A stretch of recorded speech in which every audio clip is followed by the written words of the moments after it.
El día de hoy vamos a hablar sobre la educación en la época colonial. El acceso a la educación en la época colonial se limitaba a las primeras letras, en las escasas escuelas mantenidas por algunos conventos, parroquias y cabildos.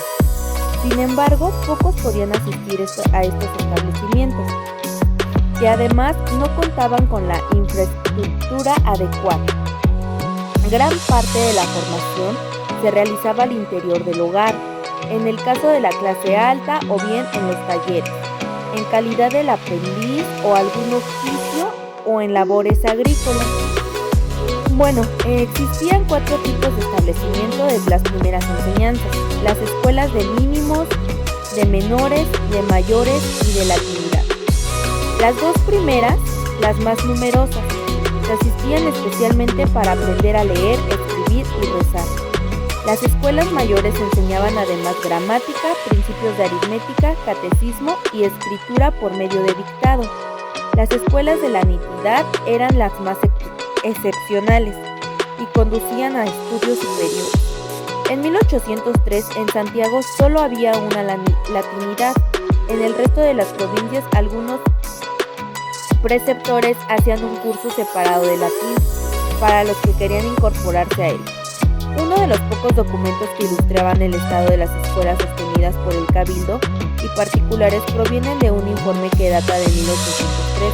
Fue realizado por Oidor Don Manuel de Irigoyen, comisionado por el presidente de la Real Audiencia, Don Luis Muñoz de Guzmán, debido a las numerosas denuncias y acusaciones tanto de crueldad en los castigos infligidos por los maestros a los niños, como del abandono en el que se encontraban las escuelas y poco provecho que sacaban los alumnos de la enseñanza impartida. ¿Cuál era la finalidad de esta educación? El fin era integrar ideológicamente a la nación. En 1697 se creó el Colegio de los Naturales destinado a la educación de los hijos, que comenzó a funcionar en 1700, primero en Chillán hasta 1723, luego en Santiago en 1723 a 1767 y en 1775 a 1786 y nuevamente en Chillán en 1786 a 1811. ¿A qué se refiere la educación en esta época colonial? Pues su principal fundamento era enseñarles a leer, a escribir y sobre todo era la religión. Aquí se basaban muchísimo en la religión para poder tener una educación, pues se podría decir que oratoria. Sin embargo, pues podían asistir pues personas pues no de bajos recursos, pero sí personas capaces o con una estabilidad económica un poco más alta. Gran parte de la formación se realizaba al interior del hogar.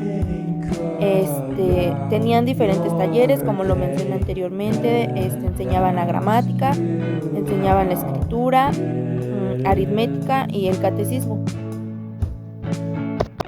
La educación colonial se desarrolló durante la colonia, que fue clasista.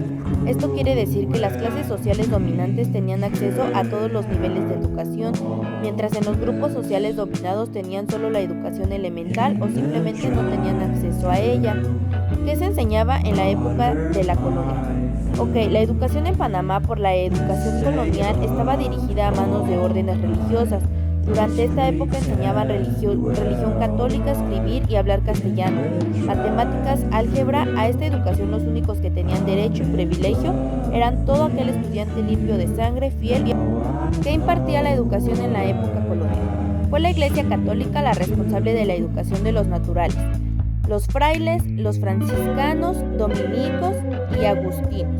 Dirigían las parroquias de los indios llamadas doctrinas y se encargaban de la evangelización y la enseñanza. Pues por finalidad podemos decir que la época colonial, la educación se basaba en la religión y únicamente su objetivo era enseñarles catecismo para poder tener una enseñanza digna en ese tiempo.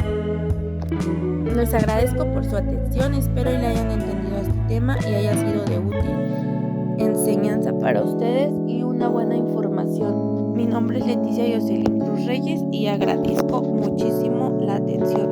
Que tengan un excelente